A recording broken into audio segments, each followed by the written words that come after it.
Hey, in this video I'm going to talk about the review and analysis of the Colombian foreign language bilingualism policies and plans, an article written by Mary Millie Gomez Sara. So in the continuous slides I'm going to talk about the review that she did and the analysis.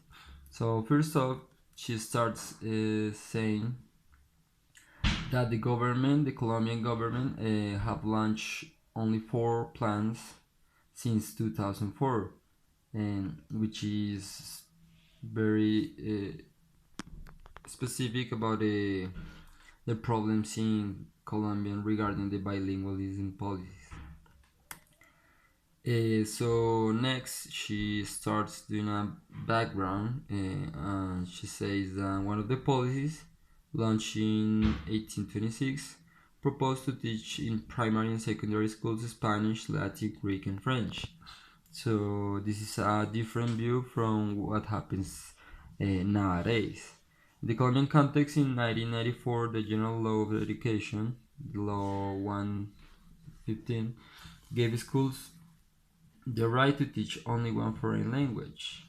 This provoked most Colombian schools to select teaching only English due to the international dynamics that were taking place.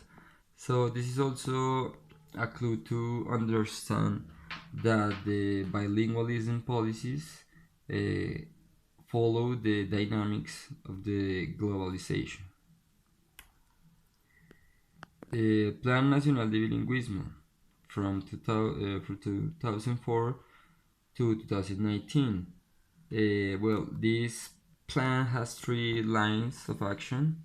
Firstly, the ethno-education, which consists of providing indigenous communities with bilingual education in their Aboriginal language and Spanish.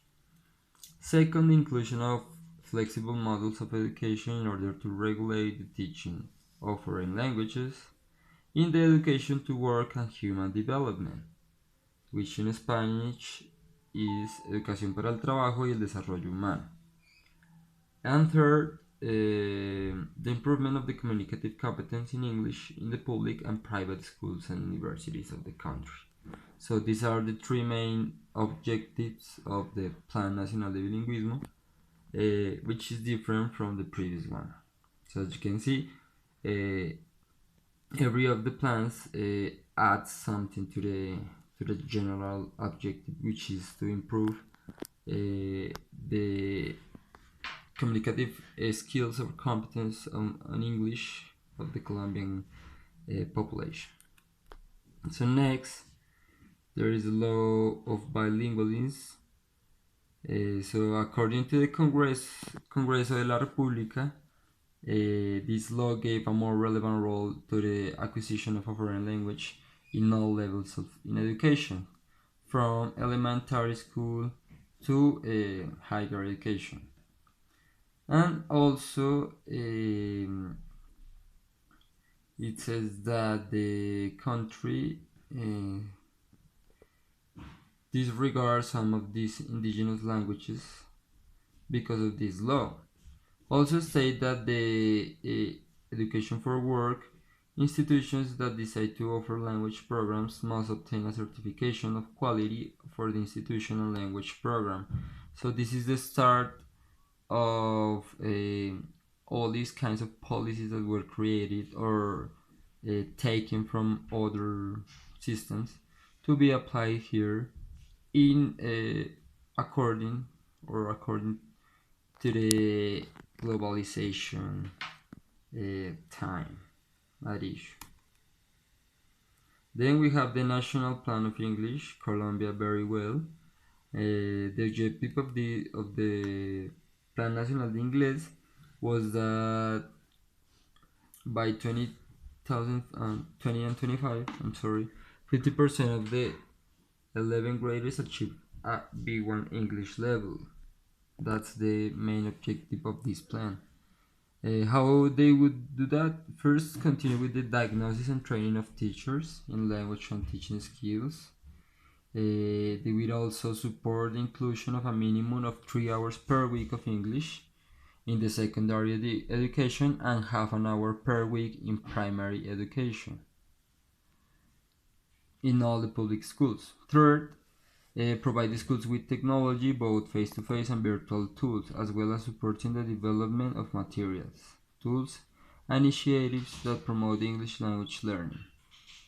And also align the severe exams of 5th and ninth grades to the common European frame to have a record of the process of students and institutions.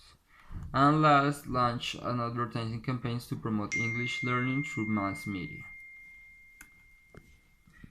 When we also have the bilingual Colombia Bilingüe in Spanish, which aims to only B2 teachers will be hired in the public schools, and native speakers of English will teach in 9th, 10th, and 11th grades.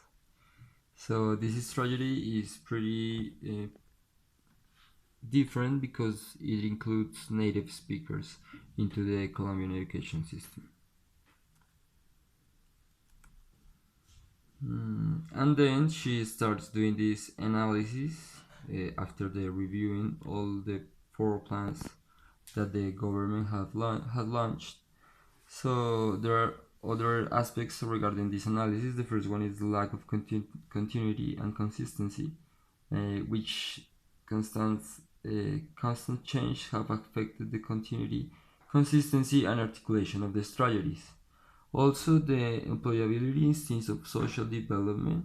So, English starts to be seen as a business in which the teachers are not supposed to transform the social or to above for the social development. Also, there is a misconception of bilingualism, which should be seen as an opportunity to understand, respect, and protect the cultural and linguistic diversity of the world, and not as a way to extol a particular language. There is also a privileged position of English among all the Aboriginal languages that we have in the country. Adoption of foreign models as the common European framework work can be the lecture says that it can be used to set the communicative objectives to pursue, but research needs to be conducted in order to determine the number of hours and type of instruction. So it has to fit our culture and our educational reality. Also, as I was saying, the bilingualist plans are seen as a lucrative business, so only well-off people can afford paying additional courses and materials to ensure learning when need and pay for international exams.